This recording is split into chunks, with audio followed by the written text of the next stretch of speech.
The greenhouse hummed its evening song when the sky cracked open.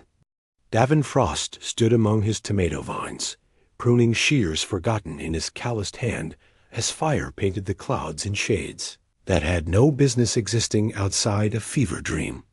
The solar storm had been forecasted 3 days ago, but forecasts on Hemlock 9 were more like educated prayers than actual science. What the weather satellites hadn't predicted was the screaming metal comet that tore through the atmosphere, trailing sparks and desperation. The impact shook the greenhouse foundation, hard enough to topple Daven's irrigation tanks. Glass panes rattled like nervous teeth. He dropped the shears and ran outside, boots kicking up red dust as he sprinted toward the smoking crater that now decorated the wheat fields he'd been trying to coax into productivity for 2 miserable seasons. The crash site glowed with a light that felt wrong, too blue, too alive, pulsing like a heartbeat made visible. The ship, if you could call the twisted sculpture of silver and crystal a ship, had carved a scar 50 meters long into the earth. Steam rose from superheated soil. The air tasted like ozone and something sweeter, like rain falling on flowers Daven had never seen. He approached carefully, his emergency beacon already activated on his wristcom, though help wouldn't arrive for hours. The colony outpost was 300 kilometers away, and emergency response teams moved at the speed of bureaucracy. Even when someone was actively dying, that's when he saw her through the fractured canopy. A figure slumped over controls that glowed with dying light. Not human. He knew that instantly. The proportions were close, but not quite, like a song played in the wrong key. Her skin held an undertone of green beneath bronze, and patterns traced her exposed arms that seemed to shift when he changed viewing angles.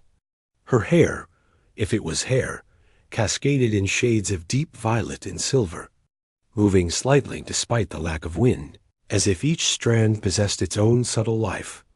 Daven's survival instincts screamed at him to wait, to let the colony handle first contact protocols, to follow the 16 emergency procedures he'd memorized during orientation 5 years ago.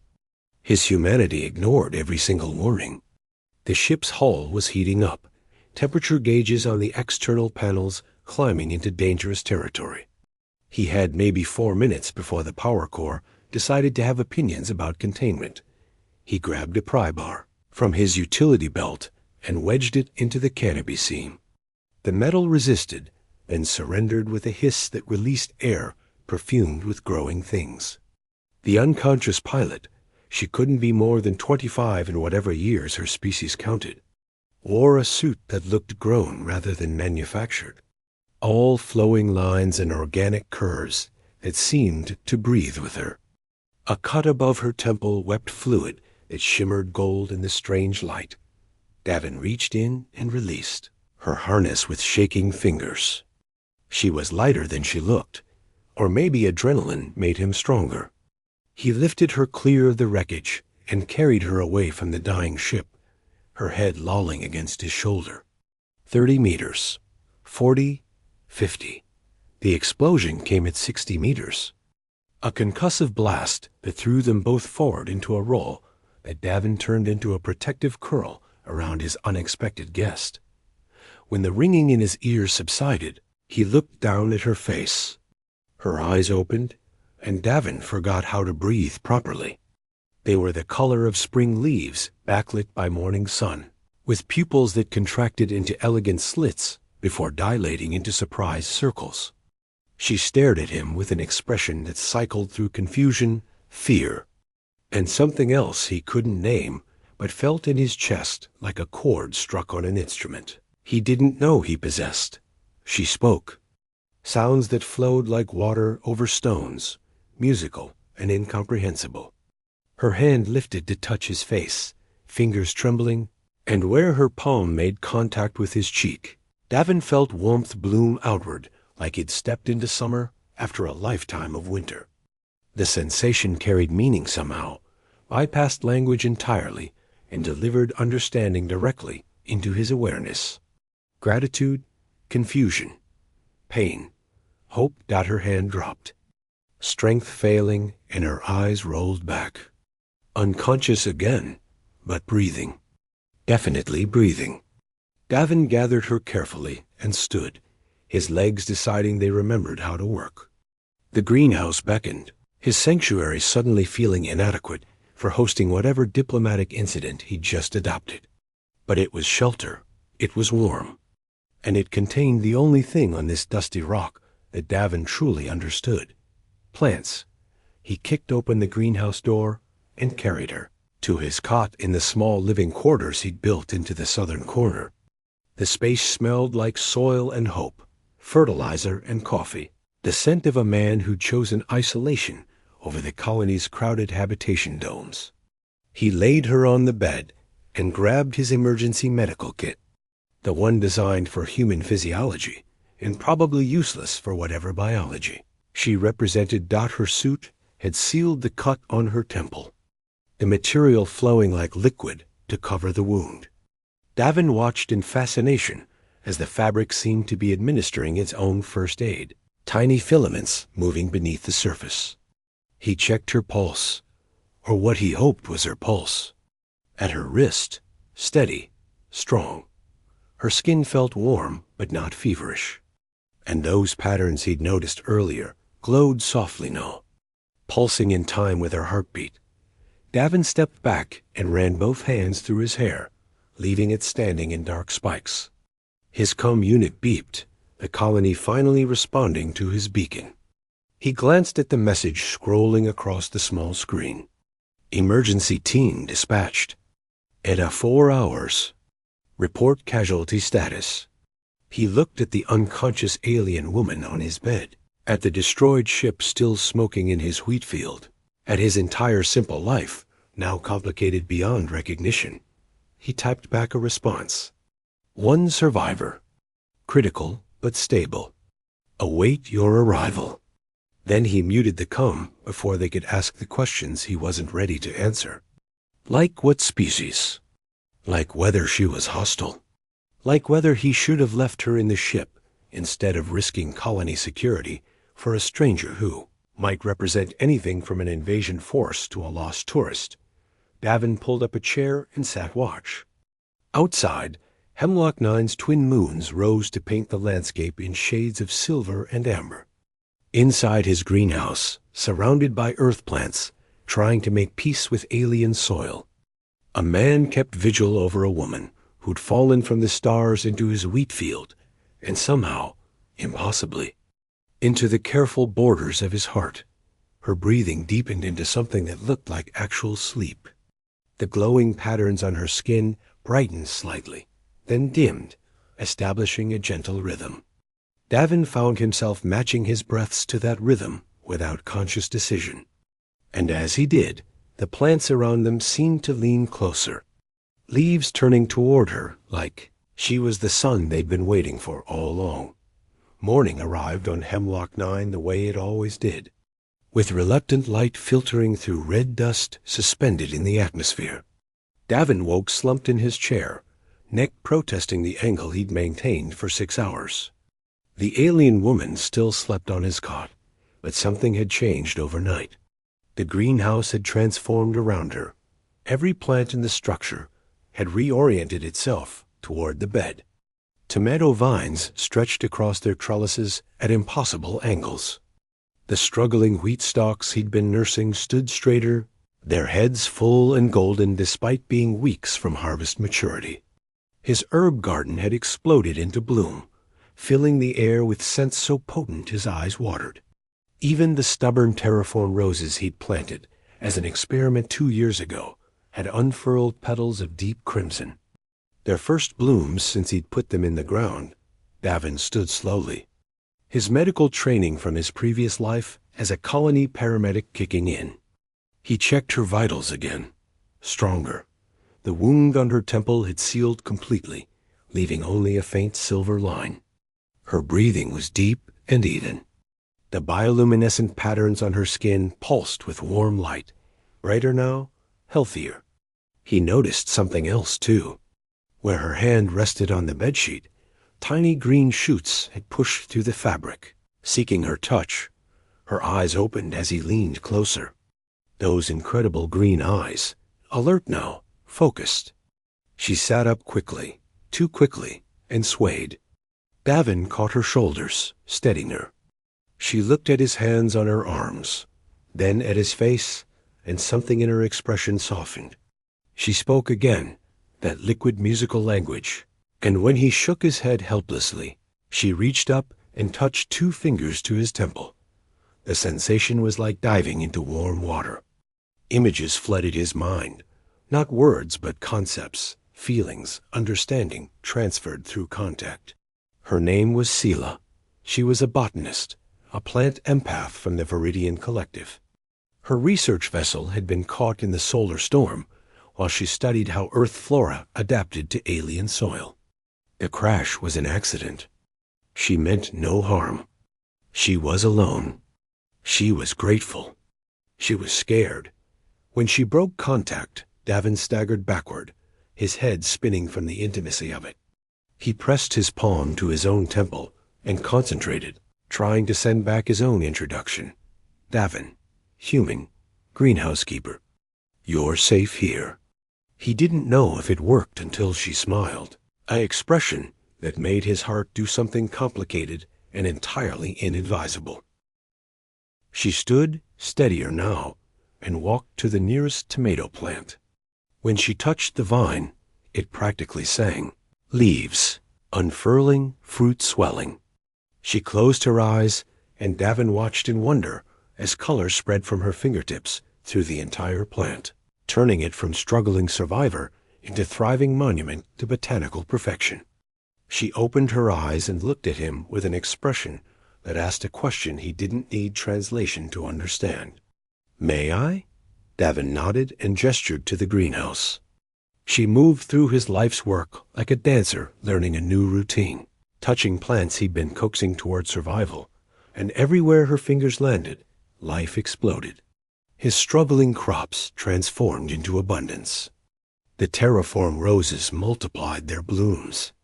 Even the experimental seedlings he'd kept in isolation, waiting to see if they'd adapt, suddenly thrust roots deep and spread leaves wide. He followed her progress in amazed silence, watching her work with a focus that bordered on meditation. This was her language, he realized. Not the musical words she spoke, but this, the communication between living things. She was speaking to his plants, and they were answering with enthusiasm he'd never been able to coax from them, despite 5 years of careful attention. When she finished her circuit of the greenhouse, she returned to him, exhausted but smiling. She touched his chest over his heart and sent another wave of images. Her home world covered in forests that glowed at night, cities grown rather than built, architecture that breathed. Her family worried about her disappearance. Her research so important, studying how different species might share agricultural knowledge to help both their peoples survive on harsh frontier worlds. Daven's unit chose that moment to explode with noise. Multiple alerts, emergency channels, all screaming for his attention. He pulled it from his belt and his stomach dropped. 3 Viridian Imperial ships had entered orbit. They were broadcasting demands for information about their missing scientist. They were threatening to land search parties. The colony governor was panicking. Evacuation protocols being discussed. Seela's face went pale, her skin losing some of its healthy green undertone. She grabbed his wrist, and the images she sent were frantic. The Imperial Guard. They would take her back. Her research unfinished. Her choice removed. She looked at him with desperation and sent one more concept crystal clear. Hide me. Pleased out every rational thought in Daven's head, told him to report her location immediately. This was first contact protocol. This was colony security. This was bigger than one man and one alien woman and a greenhouse full of thriving plants. But his heart, that traitorous muscle, remembered the weight of her in his arms as he carried her from the wreckage. remembered her smile when his plants responded to her touch, remembered the warmth of her hand on his face. He muted his cum and took her hand. Together, they moved deeper into the greenhouse, into the sections he'd built for experimentation, where the growth was thickest and most wild. He showed her how to duck beneath the canopy of his most ambitious project, a grove of earth willows he'd been trying to establish, their branches now hanging thick with silver leaves, thanks to her earlier touch. Beneath their shelter, hidden from aerial surveillance, he fashioned a space where she could rest, work, exist, days folded into each other with a rhythm that felt stolen from time. Seela hid during the day when Viridian scouts flew overhead, their ships casting shadows across his wheat fields. At night, she emerged to work beside him, and Daven learned to read her moods by the way plants responded to her presence. Happiness made flowers bloom. Worry caused vines to curl protectively. Joy sent roots spreading deep. They developed their own language, part touch telepathy, part gesture, part something else entirely that grew between them like the plants they tended together. She taught him to listen to growing things, to feel the whisper of needs beneath the soil. He taught her about human agriculture, about the stubbornness required to make earth plants accept alien ground, about the lonely patience of a greenhouse keeper who'd chosen the company of tomatoes over people. One evening, as twin moons painted the greenhouse in silver light, Seela took both his hands and sent him the most complex message yet. Her research had been about more than agricultural exchange. The Viridian collective was dying.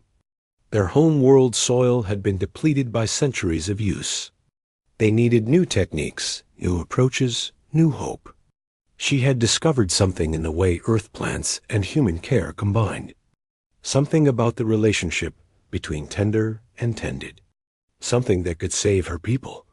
But more than that, the images continued. She had discovered something else. Him, his kindness, his gentle hands, his patient heart. The way he sang to seedlings when he thought no one listened. The way he'd risked everything to pull her from burning wreckage. The way he looked at her like she was the first sunrise after an endless night. Daven's response required no telepathy. He cupped her face in his soil-stained hands and kissed her, careful and wondering, like she was made of starlight and might dissolve if he pressed too hard. She made a sound against his mouth, something between laughter and song, and kissed him back with a confidence that made his knees forget their basic function. Where their skin touched, her bioluminescent patterns flared bright, spreading light through the greenhouse until every plant glowed in reflected radiance. They broke apart, breathing hard, foreheads pressed together. Outside, a Viridian patrol ship hummed past on its nightly search pattern. Inside the greenhouse, surrounded by earth plants thriving in alien soil, a human man and a Viridian woman held each other and pretended the universe would let them keep this moment forever. But forever. Daven was learning, had opinions about being kept. The Imperial fleet arrived at dawn on the 17th day. Not a patrol ship or a scout vessel, but the full diplomatic contingent. Massive dreadnoughts that turned Hemlock Nine's sky into a ceiling of foreign metal. Daven's cum unit didn't just beep. It screamed. Colony-wide emergency. All personnel to report locations. All civilians to shelter. First contact protocols now mandatory. Seela stood at the greenhouse door, watching the ships descend with an expression Daven had learned to read. Resignation, sorrow, determination. She turned to him, and her hands trembled as she touched his face one last time. The message she sent was goodbye, wrapped in apology, gratitude tangled with regret. They had found her. She had to go. Her people needed her. The alternative was war, misunderstanding, disaster. Dav. Ian caught her wrists gently. He sent back images of his own, clumsy compared to her elegance, but honest. No, not yet. Trust me. Please. She searched his face with those incredible green eyes and finally nodded. Though fear flickered through her bioluminescent patterns like static, the colony governor arrived first, in a ground transport that kicked up enough dust to choke a planet. He was a thin man named Garrett Wolfe, all nervous energy and political calculations. Behind him came the colony's security chief, a woman built like a brick wall who went by Torres and carried enough weapons to start a small war. They burst into the greenhouse without knocking, without warning, and stopped dead when they saw Seela. Before either could speak, the sky opened.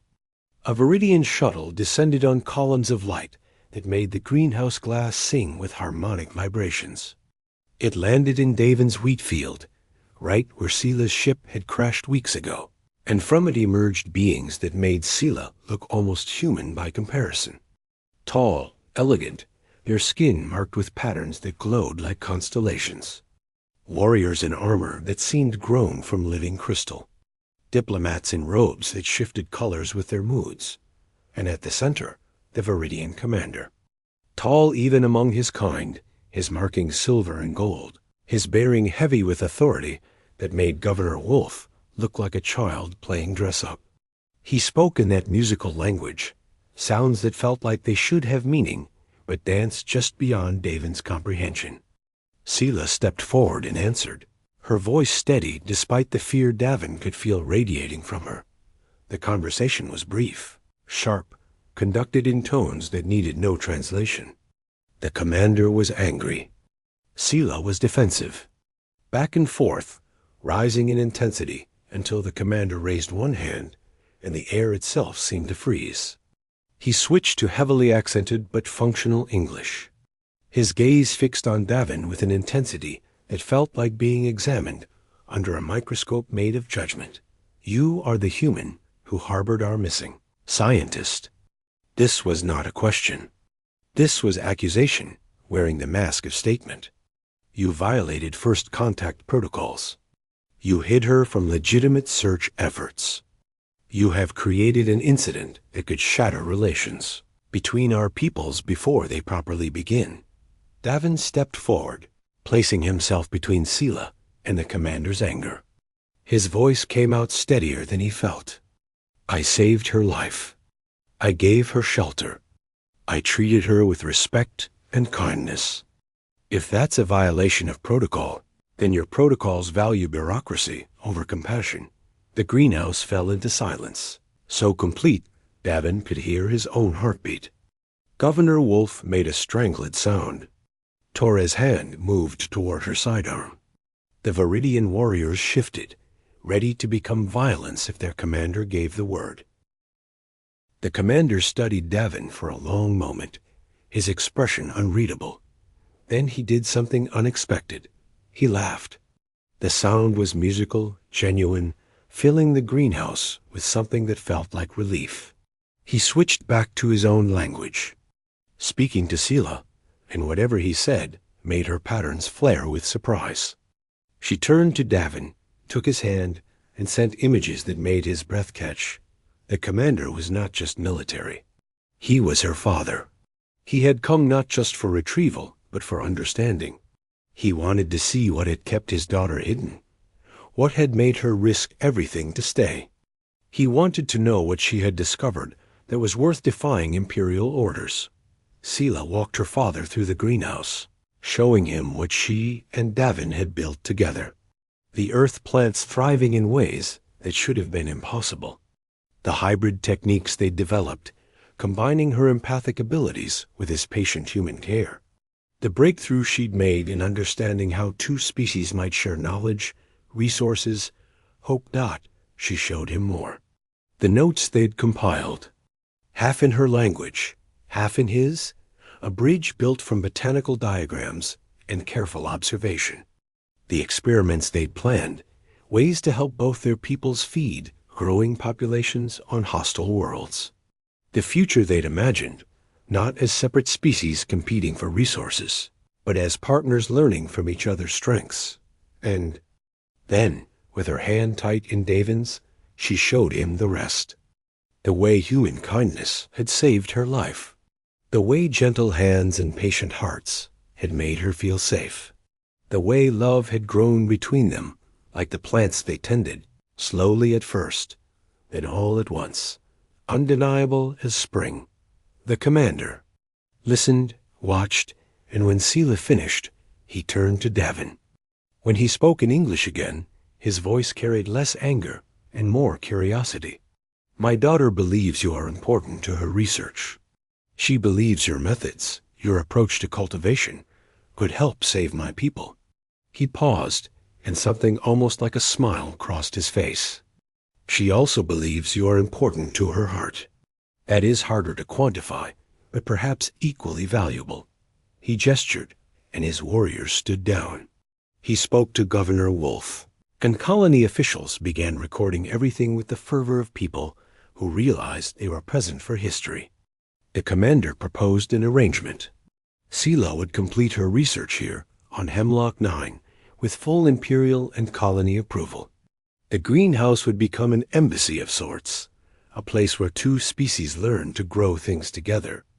And Daven, if he chose, would be her partner in both endeavors. The choice was never really a choice. Daven looked at Seela, at the woman who'd crashed into his wheat field and bloomed into his heart, and nodded. Together, they would build something new. Not just hybrid crops or agricultural techniques, but understanding, cooperation, hope.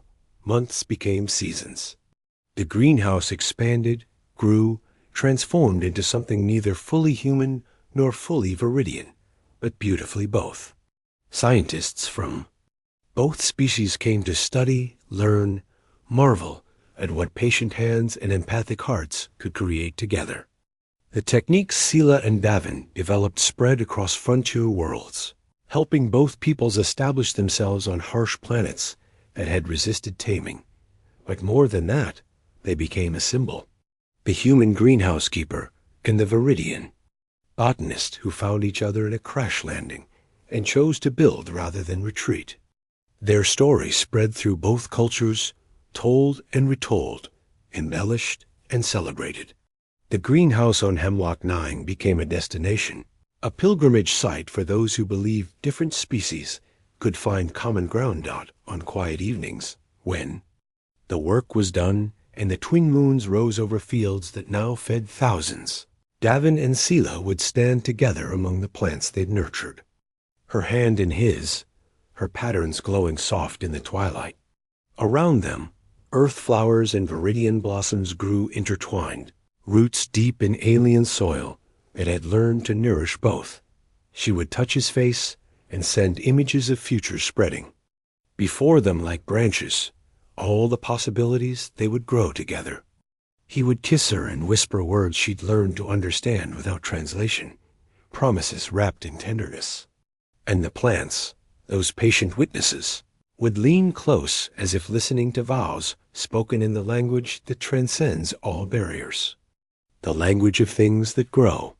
The language of careful hands and open hearts. The language of love that blooms when two souls, however different, choose to take root together above them. Human and Viridian ships moved through the sky in peaceful patterns, no longer threatening but cooperative. Below them, soil that had been barren learned to be generous. And between them, in the space where a man and a woman held each other surrounded by impossible gardens, the future took shape. One seed at a time, one touch at a time, one heartbeat at a time, forever growing, forever blooming, forever reaching toward the light, the end.